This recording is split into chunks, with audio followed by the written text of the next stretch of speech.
Welcome to Talking Business, a podcast produced in Melbourne, Australia. The podcast is available on the Acast site, my own website, the Apple Podcast Store, or wherever you go to get your podcasts. Or you can get it at the Business Acumen website at www.businessacumen.biz or at Banking Day. For the most exclusive access to leading economists and business leaders from around the world, subscribe to Talking Business from my website, leongettler.com.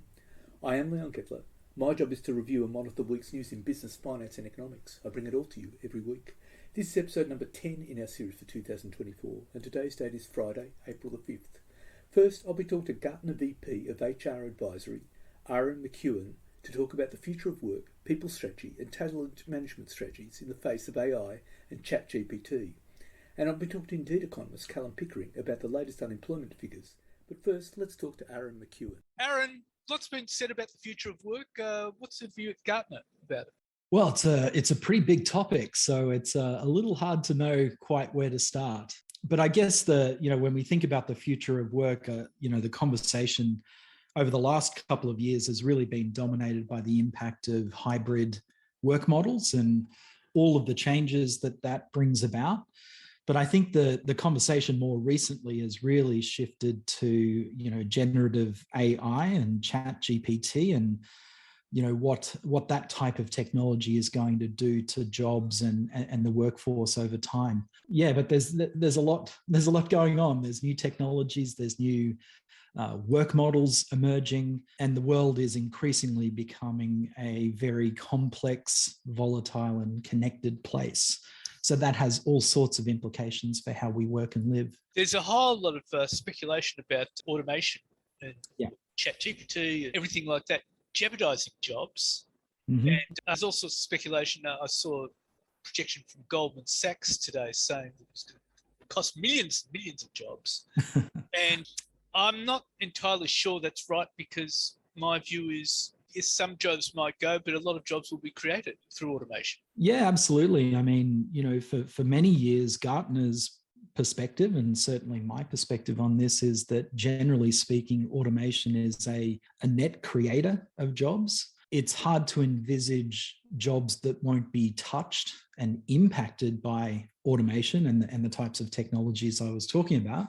But certainly, my view of this is that what automation and advanced technology tends to do to jobs is it pushes them up the value and complexity bar. So there probably will be a handful of jobs that might be eliminated altogether. But the more likely scenario is that these types of technologies impact all jobs and change them. So a more likely scenario is that parts of people's jobs will be carved away and automated. And generally speaking, that tends to be less complex, more repeatable work. But of course, with the advent of generative AI and the speed at which that seems to be evolving, would suggest that, areas that we thought previously might have been to a degree immune to automation, the more artistic and creative pursuits, it does look as though they will be heavily impacted. But again, I'll just repeat that, what tends to happen is it just pushes that work up the complexity bar. So whilst, artists might be in a bit of strife because it's very cheap and easy now to create artworks, I'm not sure that the average punter is going to be wanting to hang an AI-generated piece of art on their walls, because there'll be millions and millions of them. So we'll be looking for increasingly more interesting work. Well, this was very interesting, because when Canva came out, I knew a lot of graphic artists who said, well, this is the end of our work, but they're still finding work. And the issue with Canva is that it's very much the same. It produces very much the same sort of work, and I'm not sure people would invest in that. And I found the same with ChatGPT. It produces word-perfect words, but it's very bland and it's mechanical. Mm-hmm. And it needs a human touch. So I would say that even with ChatGPT, it needs human vetting. Absolutely. People can still be involved. People can still have work, although at another end. Mm-hmm. And I think that would be applied to a lot of automation as well. You might have fewer tellers in banks, but banks are still going to be putting on more people. Yeah, absolutely. And I think, tellers is a good example of how this is likely to play out. But one of my favorite examples is the insurance industry. So let's say you're a customer service rep. You're in an inbound call center working for an insurance company. 5 years ago, the majority of calls you would have taken would have been related to change of address or updating my policy. Of course, most of that work can now be handled through automated processes, chatbots, algorithms, etc. But we do know that the impacts of climate change are getting more intense and more frequent. So presumably the claims will also rise, but so too will the complexity of those claims.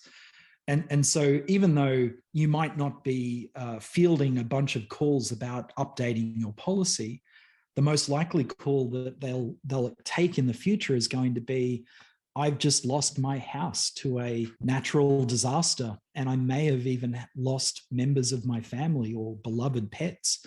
So the requirement on the human being that fields that call is a higher order of cognitive complexity, but probably more importantly, a higher order of emotional complexity. So the work just gets harder and more complex.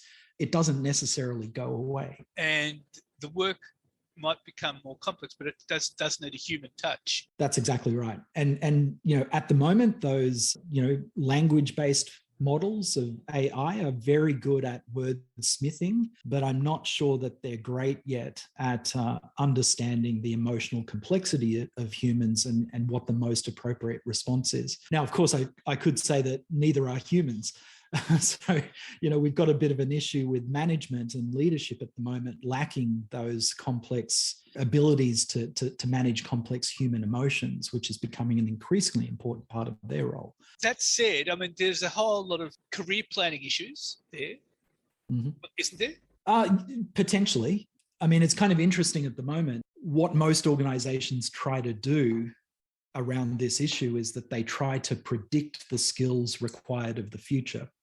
But what our research shows is that a predictive model is actually less effective than a reactive model, which is really interesting in and of itself, right?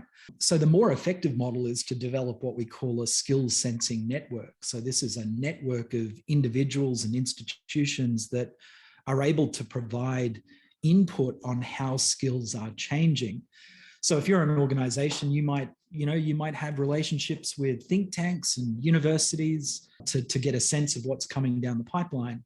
And obviously that's a role that Gartner plays for many organizations. But one of your best sources of understanding how the skills in a particular job or profession are changing are the people that do that job.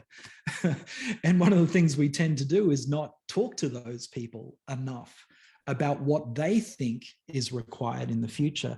So yes, I think career management is going to become a really important part of human resources and talent management in the future. But human beings themselves are pretty good at understanding how their work is changing. And that's probably one of the most exciting parts about this AI revolution that's coming, is that most employees have a very keen understanding of the friction points in their work. And those friction points are often really simple things. So one of the things we know that AI is going to do is it's going to dramatically reduce the cost of software development and potentially place that in the hands of everyday employees, what we call citizen developers. So one of the more exciting elements of the future is the degree and speed at which citizen developers will tackle the most annoyingly minute components of people's work and hopefully eradicate or at least improve those.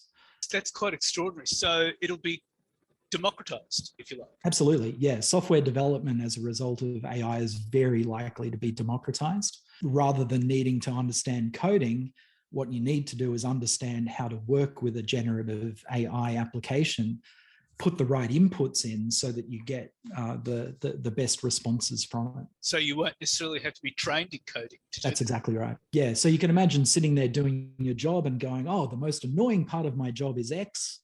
And you jump onto your favorite AI application and you say, what's the most effective and efficient way to remove this friction point? And so, in essence, employees might start to essentially change their own jobs, which, by the way, opens up another incredible opportunity that might come out of this, which is genuine job crafting, where people craft their jobs to their specific set of strengths and skill sets and cognitive preferences, social preferences. Yeah, that's an exciting future. And that actually, if you like, democratizes the workplace. I would hope so. Yeah. Although I think there'll be a lot of pushback to that democratization from those in power. Well, that'll be fascinating to watch. Absolutely fascinating. Aaron, thank you so much for your time. Yeah, absolutely. My pleasure. And now let's talk to Indeed economist Callum Pickering. Well, Callum, what's your view about the latest unemployment figures? Well, it came as a little bit of a surprise, much lower than anticipated, with the unemployment rate down to 3.7%. It was previously 4.1%. And the consensus view was that we were going to be drifting a little bit higher in the near term. And so it certainly bucked that trend. The overall employment figure, up 116,500 people, is obviously an outstanding result for a single month. But I think when we interpret that data, we need to be mindful that the employment figures have been very volatile in recent months, have been up and down and all about. And so if you sort of take a step back and look at the bigger picture, maybe over, say, the past 4 months, you get a sense that the job market is still really quite good. But the February figure is maybe somewhat misleading in the sense that the gain is much larger than we have been seeing for a number of months. Is that a rise in full-time employment? Certainly in February it was very strong full-time employment growth. But again, if we take a step back and we look at what's happened over the past 12 months, we can see that most of the job gains have been in part-time employment. Full-time employment gains only account for around 1/3 of the total, which is very low because normally, if you look at the overall job market, around 70% of overall employment is full-time. So the fact that it's only accounted for around 1/3 of employment growth over the past year is obviously a relatively weaker result from a full-time perspective. So the Australian jobs market is creating a lot of jobs. I mean, that is undeniable, but it may not be creating the same quality jobs that it was earlier in the pandemic recovery, which is reflected in part-time and casual accounting for a much larger share. Yes, and they would be mainly jobs in, say, cafes and restaurants, and retail would be part-time. Certainly those roles are part-time, but we do see part-time roles across the economy. I mean, if we look at the fastest growing industry over the past 3 or 4 years, it's been healthcare and social assistance. That's an industry that has tons of part-time workers, aged care workers, working part-time or casual across different aged care homes, things like that. Many nurses work part-time or on a casual basis as well. So while retail and accommodation and food services and things like that do have a very large share of part-time workers, it pops up maybe where you wouldn't anticipate as well. So, but full-time work would create high quality employment, that'd be right? Well, we would typically view full-time employment as being higher quality jobs, certainly more secure, better paid. So we always need to factor in the share of full-time versus part-time when we interpret what's happening with overall employment growth, because if employment jumps by 400,000 people in a 12-month period, and all of those people are full-time, that's going to have a much bigger economic impact than, say, 400,000 people joining the workforce, but all of them are part-time. So we just need to be sort of mindful of that when we interpret the figures. What about underutilization? Yeah, so consistent with the unemployment rate falling quite significantly in February, we saw the same for underutilization. Now, the underutilization rate, of course, is the sum of the unemployment rate and the underemployment rate. It dropped to 10.3% in the month of February, down from 10.8% in January. Now, 10.3% at face value seems like a really big number, but it's actually really quite low by historical standards, and it's well below where we were before the pandemic began. So it once again highlights just how tight the Australian labour market continues to be, with recruitment still quite challenging across the nation and skill shortages quite common as well. But that 10.3% underutilisation rate would also reflect a large number of part-time workers wanting to move full-time. Yeah, that's right. Like I said, it is the sum of the unemployment rate plus the underemployment rate. So if you've got an unemployment rate of 3.7% and the underutilisation rate is 10.3%, then that gap is made up by people who are underemployed, who are maybe working part-time hours, maybe 15, 20 hours a week, but they'd like something closer to a full-time schedule. So absolutely, that part does reflect part-time workers who would love to have more work, which obviously makes sense in the current economic environment with significant cost of living pressures. What does that mean for wages? Well, wage growth has obviously been very strong over the past 12 months. And the fact that the labour market remains very tight, again, with that 3.7% unemployment rate, 10.3% underutilisation rate, suggests that wage growth should remain quite strong, at least in the first half of this year. So we're going to continue to see wage growth in the high 3% range, maybe low 4% range, again, at least for the first half of the year. So wage pressures are still going to be quite strong across the nation. Although that'd be less so because a large part of that increase is in part-time employment. Well, it depends on what measure of wages you're looking at. The standard measure that we tend to focus on, and the Reserve Bank likes to focus on, is what we call the wage price index.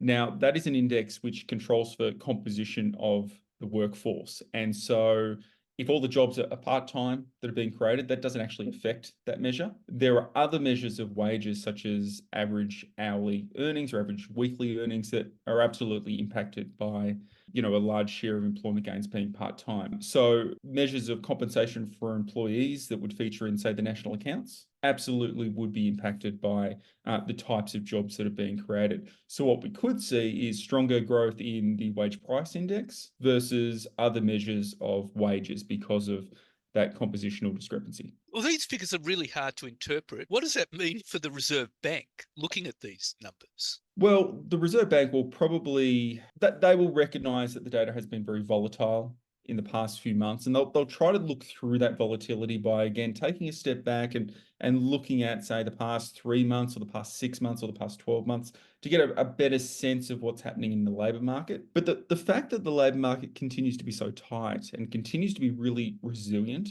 means that the Reserve Bank doesn't really have to worry about jobs market at the moment. So rather than being concerned around a recession or a significant outbreak in unemployment, they can focus purely on inflation. And so they can really just focus more on the inflation figures than the labour market figures, which I think would ultimately make them happy, because it doesn't mean that they're not going to have to sort of compromise their commitment to get inflation down because, say, the economy deteriorates. Now, the overall flow of data that we have seen outside of the labour market has been relatively weak. Inflation does appear to be headed in the right direction. So I don't really see much of an argument for hiking rates again this year. And certainly there is a lot of conversation at the moment around cutting rates, which I think you can make a compelling argument around that. But I think the fact that the jobs market is proving to be so resilient and so strong perhaps makes that likelihood of a rate cut this year a little bit lower than it was before the latest labour market figures came out. I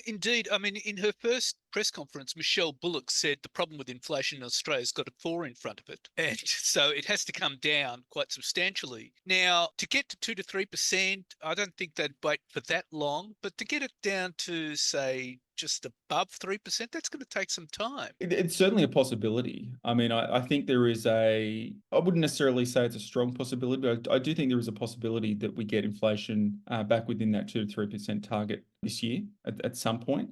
Now, the key question is whether that's sustainable. You can get back to it, but are you going to stay there? And I think that's sort of the thing that the RBA is going to be grappling with going forward, because there is a bit of a disconnect between productivity growth and wage growth. And unless that disconnect sort of corrects itself, it's going to be really difficult to achieve inflation of 2 to 3% on a sustainable basis. But with the growth of employment, the RBA would be hoping there'd be some correction in productivity levels, surely. Well, that's certainly what they're forecasting. They anticipate that over the next couple of years, productivity growth is going to return to its long-run trend, which it's been nowhere near for the last couple of years because of COVID disruptions and all sorts of things that are going on. Now, that's a really strong assumption that is controlling sort of the RBA's view of the overall economic outlook as well as monetary policy. If productivity doesn't come back anywhere near as strong as the RBA expects, then inflation is going to run higher than they anticipate. It's not going to come down to target as quickly as they anticipate.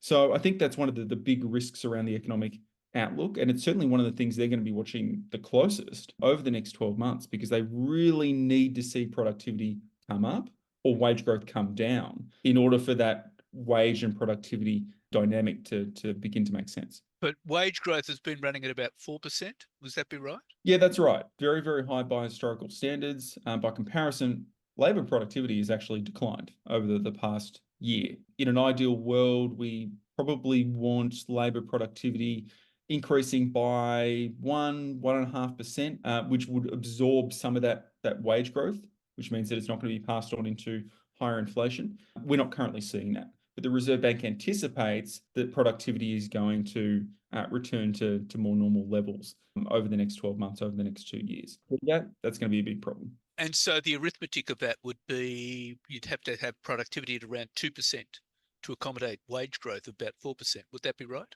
You could go a little bit lower, down to 1.5%. That would be okay. But certainly you want to see pretty robust productivity growth to absorb wage growth of that nature.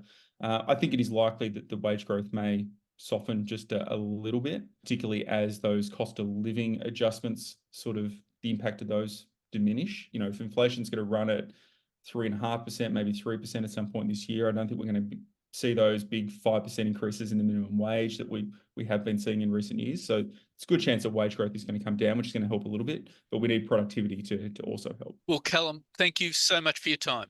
Thank you. Thank you very much. So what's happening in the news? Well, in an extraordinary development in the Lehmann versus 10 defamation case, a former producer on Seven's Spotlight program besmirched Bruce Lehrmann's credibility by alleging he had received perks totaling tens of thousands of dollars, including a $361 stake, and reimbursement for the cost of sex workers and illicit drugs before he signed an exclusive interview deal with the network. Network 10 succeeded on Tuesday night in an urgent application to call fresh evidence about Lehmann's dealings with Seven as part of its defence of the former federal Liberal staffer's multi-million-dollar defamation case over an interview with Brittany Higgins aired on the project on February the 15th, 2021. Federal Court Justice Michael Leap postponed his judgment in the defamation case, which was slated to be delivered at 10:15 a.m. on Thursday, to hear evidence on Thursday afternoon from former Spotlight producer Taylor Auerbach, who will be called by 10. 10's barrister, Dr. Matt Collins KC, told the court on Tuesday evening that Auerbach would allege Lehmann gave Seven confidential information from his aborted ACT Supreme Court criminal trial for Higgins' sexual assault, including more than 2,300 pages of private text messages between Higgins and her ex-boyfriend, Ben Dillaway. Lehmann has previously told the court he did not give documents to Seven. Collins' alleged evidence before the judge would suggest 17 of the 2,321 pages of Higgins and Dillaway's texts were ultimately tendered in the criminal trial, and that if Lehmann had leaked them to Seven, he had acted in breach of an implied obligation not to use material obtained during the criminal trial process for collateral purpose. Asked in court last year if he'd given any documents to Seven as contemplated under the exclusive interview deal signed in April last year, Lehmann said, "No, I just gave an interview." 10 is seeking to argue that Auerbach's evidence, if accepted, raises doubts about Lehmann's credibility. And Auerbach says in two affidavits that Lehmann provided him with Higgins and Dillaway's text messages on or about 18th of December 2022 in Bridport, Tasmania, during a golf trip paid by Seven. He claims a round of golf cost $401.83. An affidavit shows Auerbach was employed by Seven as senior producer on Spotlight for 2 years until August last year, after which he made claim against Seven for psychological injury, which are settled on confidential terms. Auerbach's claims, which have yet to be tested in court and are set out in 3 affidavits filed in the proceedings, include allegations that a raft of purchases were incurred by me and or Seven for the benefit of Lehmann. Among the receipts annexed to his affidavits is a $504 meal at the Chop House restaurant in Sydney in January 2023, including a 361 tomahawk steak weighing 1.9 kilograms. Auerbach alleges in one of his 3 affidavits that Seven paid for a taxi for Lehmann from Franca restaurants in Potts Point to Meriton, Sydney on January the 5th last year, and that money Lehmann paid for illicit drugs and prostitutes that evening at the Meriton and the following evening at a brothel at Surrey Hills were reimbursed to him by Seven. He claims this was done through per diems via invoice emailed to Spotlight's unit manager after Lehmann left Sydney in early January. "I no longer have a copy of this invoice," he says in one affidavit. Auerbach also claims that receipts for Sensei Thai massage, which he booked for Lehmann in Elizabeth Bay months earlier, on November the 26th, 2022, totaled approximately $10,315. Text messages next to Auerbach's affidavit suggest he subsequently texted an unknown party connected to the massage transactions and said, "Can you refund credit card and I give you cash?" Samantha Maiden, political reporter at news.com.au, had previously reported that 2 Thai masseuses were booked, one for Lehmann and another for a Seven employee, later reported to be Auerbach, in the early hours of Saturday, November the 26th, 2022. The total amount paid in one night for Mr. Lehmann and the Seven staffer appears on the Spotlight credit card as $2,940 in multiple transactions of $1,000, Maiden's report said. And Paula Hitchcock says she regularly attended the billionaire Pratt's family weekly Shabbat at the invitation of her biological father, Richard Pratt, and his wife Jeanne. She was also offered a bedroom in their Melbourne home and joined their family holidays. New details of the family connections have been made by the deceased fizzy magnate's love child in a latest claim. At stake is one of Australia's biggest family fortunes. The 27-year-old is trying to prove she is legally entitled to the same slice of the Pratt family trust as her high-profile half-siblings, Anthony Pratt, Heloise Weislitz and Fiona Geminder. Richard Pratt, who was one of Australia's richest men, led an extraordinary double life. He was married to Jeanne, but also had high-profile affairs. The man who emigrated from Poland to Australia in 1938 and went from acting to taking over the family business died in 2009, but left his wife and children much more than his wealth. The late Pratt made his fortune spearheading one of his father's businesses that manufactured cardboard boxes, Fizzy, and amassed a fortune now worth $27 billion.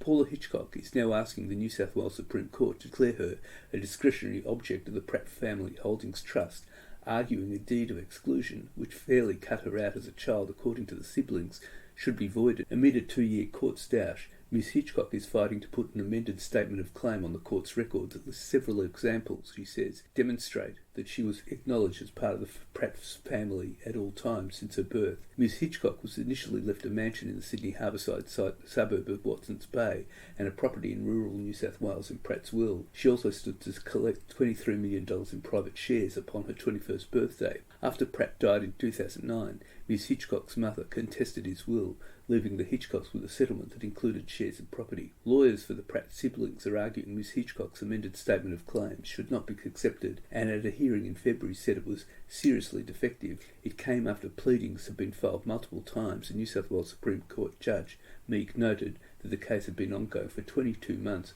which was a fairly long time. And speaking of dynasties, a third-generation member of the billionaire Beeson family has issued a rallying call to wealthy Australians to be more thoughtful about where they make investments, arguing they have a responsibility to help create the world they want to see. If your wealth is not meaningful to you, you've missed a massive opportunity, said Adam Milgram, grandson of the late retail fashion billionaire Mark and Eva Beeson. Those of us who are lucky to have wealth and have more than what we need have a responsibility to make our investments meaningful for society. I would love to see that all investors are being thoughtful with where their money is going, instead of thinking of investing as an activity that is just there to generate returns, to really think about investing as a tool that they can use to create the world that they want to see. If you think about it from a gardening analogy, the plants you water are the ones that are going to grow. Mr Milgram's great uncle is property magnate John Gandel, co-owner of Melbourne's Cheston Shopping Centre, one of the biggest in the Southern Hemisphere. His mother is Naomi Milgram, who controls retail brands Suzanne, Sports Girl and Suzanne Gray, while his aunt is Reserve Bank of Australia Director Carol Schwartz. Mr Milgram's uncle, Alan Schwartz, late last year argued that there was still too big a divide in the investment strategies of the nation's family offices, structures established by rich families to manage wealth between the commercial and philanthropic. He argued that still too few connected their philanthropy to commercial, profit-making opportunities. The first and second generation of the Beeson and Gandel families have built a strong tradition of giving. The Beeson Family Foundation, run by Mr Milgram's auntie, Debbie Dadon, was established more than 3 decades ago to build upon the philanthropic tradition started by Mark and Eva Beeson. And the Australian economy is in the middle of a perfect storm, with insolvencies rising to an almost decade high last month, as businesses struggle with crushing debt and a shortage of cash. Australian Securities and Investments Commission's figures show there have been 2,566 insolvency appointments so far this calendar year to March 31, compared with 1,881 during the same period in 2023. Revive Financial Head of Business Restructuring Insolvency, Jarvis Archer, said insolvencies were tracking about 36% higher in the 2024 financial year compared with 2022-23. They are averaging about 826 a month, up from 660 per month last year. Mr Archer said preliminary numbers indicated more than 1,040 companies entered external administration in March, which was the highest number since September 2015. He said for the first time, small business restructuring appointments had exceeded voluntary administration and court liquidation appointments. Construction continued to be the biggest casualty of the current insolvency wave, with a stream of major national companies calling in administrators. Building giant St Heliers, which does work for the Department of Defence, went into voluntary administration in February, leaving 21 jobs in limbo and initially owing $13 million, while National Fit-Out and Refurbishment Business Rourke Projects collapsed, owing about $30 million. Last week, Queensland civil construction specialist All Roads was placed in liquidation, leaving a string of roads and defence projects with an uncertain future. Retailers have also been hit. 93-year-old vacuum cleaner seller Godfrey sought a buyer after being forced into voluntary administration. Mr. Archer said the impact of the pandemic and challenging trading conditions caused many businesses to stop paying their taxes. And national home values set a record high for a fifth consecutive month in March, as a resilient economy and a swelling population pointed to further increases to come. The home value index compiled by data group CoreLogic showed prices rose 0.6% last month, matching February's increase. Median home prices were $772,730, rebounding just over 1/10 since its recent nadir in January 2023. A separate index run by PropTrack produced similar results. National home prices were 0.34% higher in March, to be up 6.79% from a year earlier, also a fresh peak. And one of Australia's largest energy utilities says clean hydrogen has the potential to become a viable fuel capable of replacing natural gas in power plants within a decade, eliminating the need to consider building expensive nuclear generators. The federal opposition is fighting the Albanese government over its ambitious renewable energy rollout targets and is pitching nuclear as the nation's essential future source of power to compensate for coal exiting the grid. Critics of the coalition's push, however, say onerous capital costs and lengthy construction timelines make nuclear energy an impractical solution for Australia's needs. Energy Australia, the country's third largest electricity and gas supplier, believes nuclear energy is unnecessary and does not include the technology in its long-term planning. Instead, says Energy Australia Chief Executive Mark Collette, green hydrogen could be scaled up to become a commercially available power source faster than it could take Australia to establish a nuclear industry. Green hydrogen, the name for hydrogen made using renewable energy, burns cleanly, meaning it could provide the same emissions-free backup for the grid during times of low wind and solar generation as nuclear. Green hydrogen is considered a promising future fuel due to its potential to displace gas and help decarbonise processes that cannot be simply electrified. However, it remains prohibitively expensive to make and is not yet viable at scale, with most of today's hydrogen still made using fossil fuels.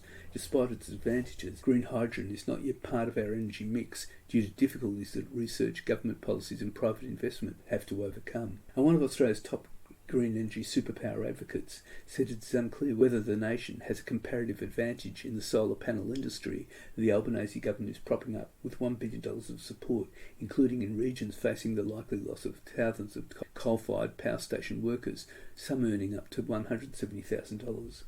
Economist Rod Sim said while there was no doubt the country would need a hell of a lot of panels to seize the opportunities created by abundant renewable solar energy, its ability to produce them economically and in a way that produces high-paying jobs was another matter. There are reasons to support an industry that has a clear future with a comparative advantage, he said. What I don't know one way or the other is whether solar panels do.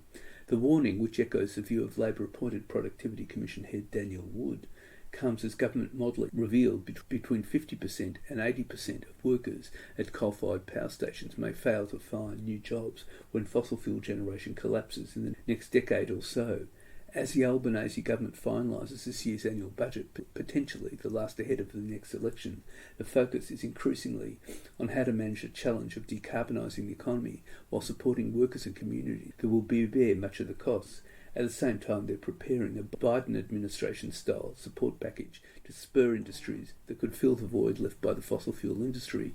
Professor Sims, a former competition regulator who now champions domestic expansion in green energy, steel and fertiliser production funded via taxes on oil, gas and coal exporters, said Australia has a comparable advantage because it competes in some of the basic ingredients that go into making panels, including green iron and silicon.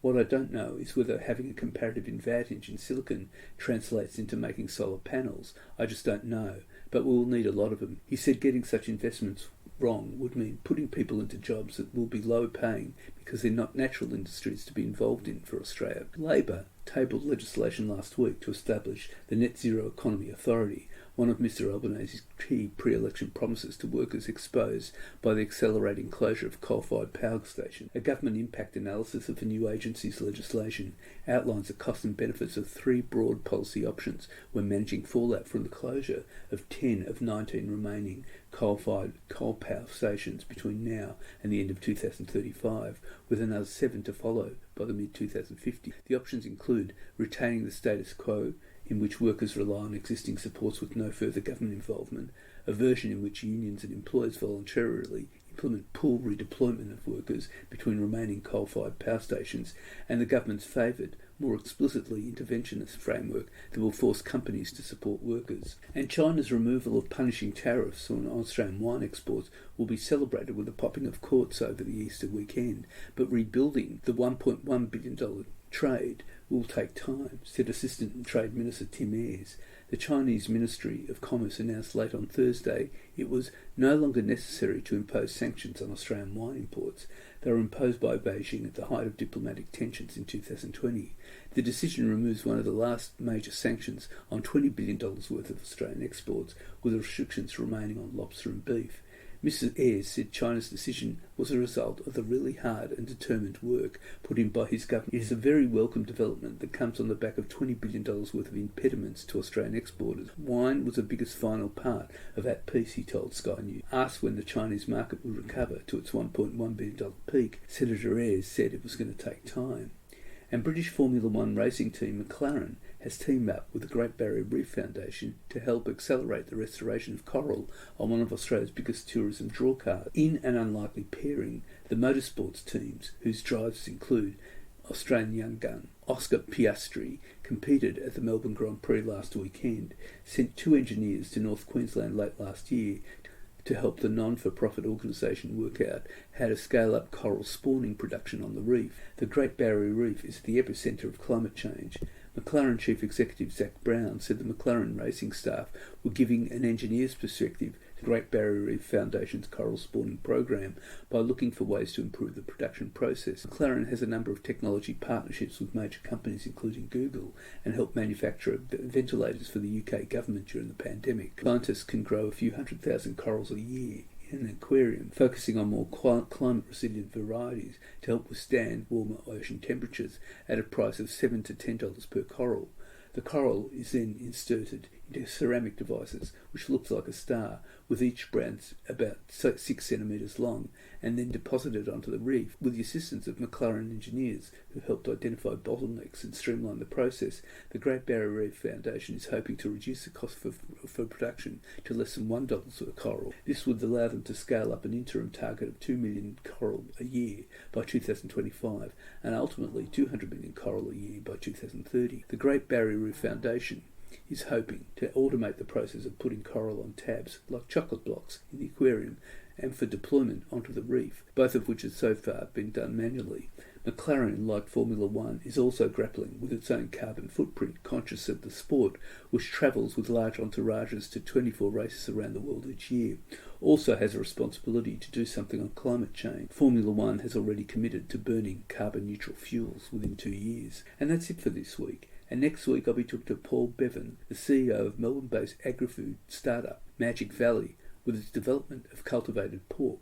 And I'll be talking to AMP Capital Chief Economist Shane Oliver about Australia's latest inflation figures. For the most exclusive access to leading economists and business leaders from around the world, subscribe to Talking Business from my website, leongettler.com. If you like Talking Business, please leave us a review with Apple Podcasts. Thank you in advance. In the meantime, you can catch me on Facebook, Twitter, Instagram, LinkedIn and YouTube. And if you want, leave a comment. If you want to contact me, email me at leon@leongettler.com. I answer all emails. Wishing you all a safe and healthy week and looking forward to bringing Talking Business next week.